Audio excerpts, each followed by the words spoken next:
High বন্ধুরা, আজকে আমি রান্না করছি চিংড়ি মাছ দিয়ে গাঠি কচু আলু দিয়ে তরকারি। দেখো রান্নাটা আমি কীভাবে করছি। প্রথমে আমি আলু আর গাঠি কচুটা একটু লাল করে ভেজে নিয়েছি, আর তেলের মধ্যে পেঁয়াজ দিয়ে দিয়েছি। দুটো বড় সাইজের পেঁয়াজ আছে, লাল করে ভেজে নেবো পেঁয়াজটা। আর চিংড়ি মাছটা আমি ধুয়ে বেছে নুন হলুদ মাখিয়ে রেখে দিয়েছিলাম, এই পেঁয়াজের সাথেই ভেজে নেবো।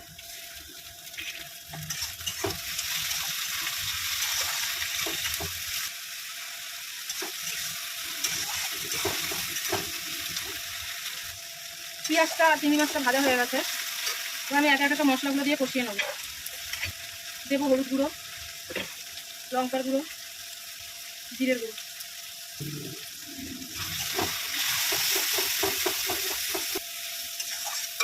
এখানে আমি আদা পেঁয়াজ রসুন টমেটো কাঁচা লঙ্কা আর দারচিনি এলাচ লবঙ্গ পেস্ট করে নিয়েছি। এই মশলাটা দিয়ে আমি একসঙ্গে কষিয়ে নেব।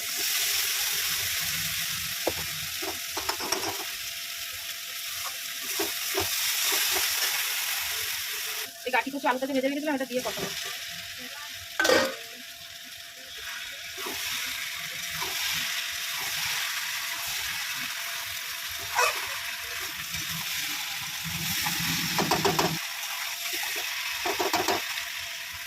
তরকারিটা কষানো হয়ে গেছে, জল দিয়ে দেবো।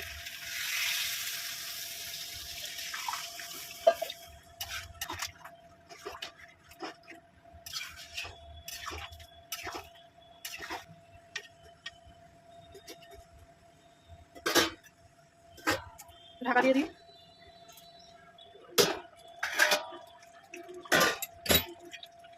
মাঝখানে আমি একবার নেড়ে দিয়েছিলাম, হয়ে গেছে। দেখো বন্ধুরা, গাঠি কচুগুলো একদম মনের মতন গলে গেছে।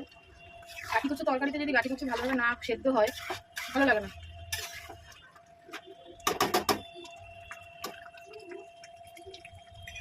রাখছি বন্ধুরা, সবাই ভালো থেকো, সুস্থ থেকো, অবশ্যই সবাই সবার পাশে থেকো।